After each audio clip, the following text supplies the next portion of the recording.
Vem, da se življenja človeka ne da primerjati z življenjem oziroma trajanjem avtomobilske znamke, ampak da si boste lažje predstavljali bogato zgodovino znamke Citroen, bom to naredil vsem.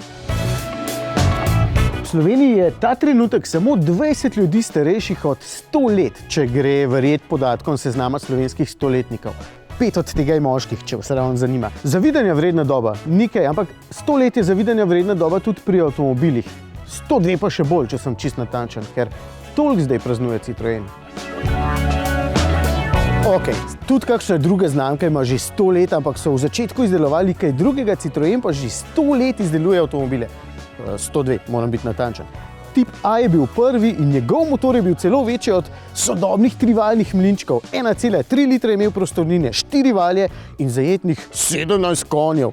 Ampak ok, teh prvih avtov se sigurno ne spomnite, se pa spomnite Spačka oziroma 2CV, avta, ki je bil dovolj udoben, da se kokošja jajca na poti v mesto niso razbila in dovolj prostoren, da sta oba potnika na glavi lahko imela cilindre. Še nekaj se mi zdi zanimivo, sploh zdaj, ko stojimo ob čisto novem električnem Citroenu C4. Zdaj boste nekateri rekli, a ja, je tudi Citroen začel delati električne avte, no drugi se boste pa spomnili, da je z njimi začel že skoraj 30 let nazaj. Leta 1993 je bil električni stroj Citroen AX Electric. Pravi štromar, ki je lahko prevozil 70 km in pičil največ 91 na uro. Menjalnika ni imel, sklopke tudi ne in v bistvu takoj, ko si spustil plin, je začel regenerirati energijo, tako kot danes.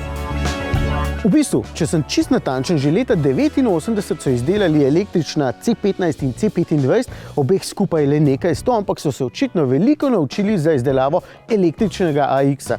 Pa še lahko nadaljujem z njihovimi štromarji.